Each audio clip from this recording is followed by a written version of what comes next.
বিএনপির ভারপ্রাপ্ত চেয়ারম্যান তারেক রহমানকে তার নিজের জেলায় স্বাগত জানানোর সব প্রস্তুতি শেষ করেছে বগুড়ার মানুষ। দলীয় নেতাকর্মী এবং বেশিরভাগ সাধারণ মানুষের মধ্যে এখন উৎসবের আমেজ। শহরের অলিগলি থেকে শুরু করে গুরুত্বপূর্ণ সড়ক সবখানেই যেন অপেক্ষার রং। শেষ মুহূর্তের প্রস্তুতিতে নতুন সাজে সাজানো হচ্ছে সূত্রাপুর রিয়াজ কাজী লেনের স্মৃতি বিজড়িত বাড়ি, নবাব বাড়ি রোডের দলীয় কার্যালয় সহ আশেপাশের এলাকা। দীর্ঘদিনের উন্নয়ন বঞ্চনার অবসান হবে এমন প্রত্যাশায় তাকিয়ে আছেন সাধারণ মানুষ। বিস্তারিত সহকর্মী এম আবু সাইদের রিপোর্টে। ঘরের ছেলে ঘরে আসায় উচ্ছ্বসিত গোটা বগুড়া। দলীয় নেতাকর্মী থেকে শুরু করে সাধারণ মানুষের কণ্ঠে একই অনুভূতি, একই অপেক্ষা। নতুন করে সাজানো হচ্ছে তার স্মৃতি বিজড়িত সূত্রাপুরের রিয়াজ কাজী লেনের বাড়িটি। চলছে শেষ মুহূর্তে সংস্কার। 1973 সালে নির্মিত এই বাড়িটি 2000 সালে সংস্কার করে গ্রিন এস্টেট নামে গড়ে তোলেন তারেক রহমান নিজেই।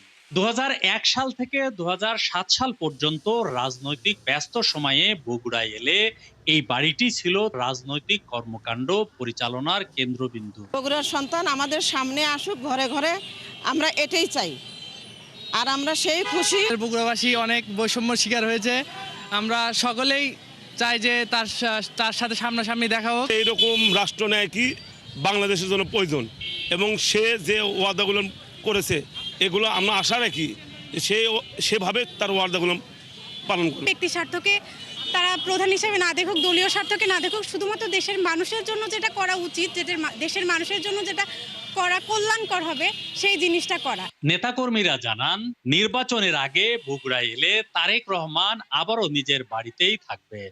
উনি বগুড়ায় আসবেন, বগুড়ার মানুষ বগুড়ার সন্তানকে যেভাবে বরণ করা দরকার সেভাবেই বরণ করে নেবে। দীর্ঘ 17 বছর পর দেশে আসছেন।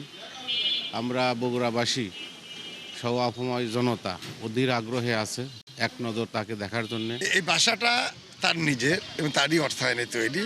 এখানে এই বাসা তৈরির পর থেকে উনি এখানেই ছিলেন। এই 16 বছর আমরা এই বাড়িটার দিকে তাকাতে পারিনি, আমাদের খুব কষ্ট লাগতো। এবং আমি আমার পরিবার 1/11 পর জেল থেকে বেরোয় কিন্তু আমরা শহর ছেড়েছি, আমরা গ্রামে চলে গেছি, এই বাসায় আমরা থাকি না।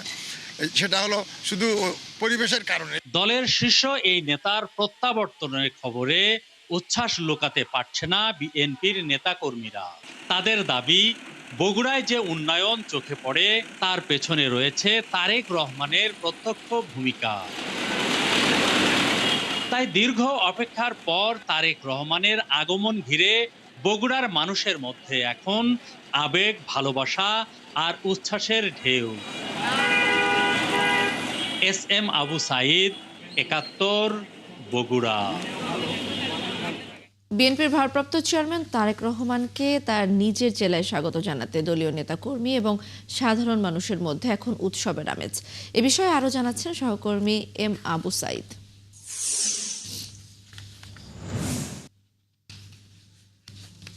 সাইদ, কেমন উচ্ছ্বাস দেখছেন সেখানে?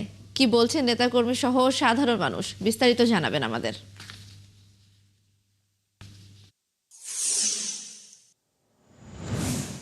দোলনা, আপনাকে ধন্যবাদ।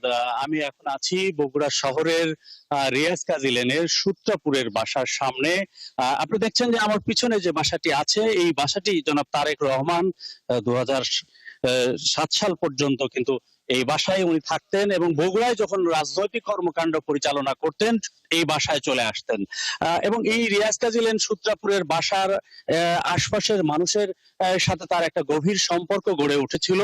বগুড়াবাসী কিন্তু তাকে সেই মনের মণিকোঠায় গেঁথে ফেলেছেন এবং এ কারণেই তারা কিন্তু চাচ্ছেন যে জনাব তারেক রহমান দেশে ফিরলেও এখনো বগুড়ায় না আসার কারণে তারা অধীর আগ্রহে অপেক্ষা করছেন কবে আসবেন, কখন আসবেন এবং তাকে এক নজর কাছে থেকে দেখবেন। গতকাল যখন আমরা বগুড়া শহরে এই প্রতিবেদনটা তৈরি করি তখন কিন্তু সাধারণ মানুষের সাথে আমাদের কথা হচ্ছিল।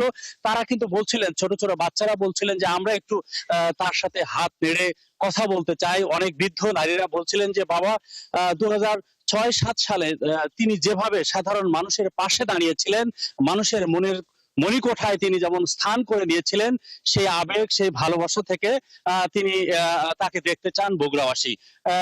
এই ছিল বগুড়ার মানুষের আবেগ উচ্ছ্বাস এবং ভালোবাসার সর্বশেষ তথ্য।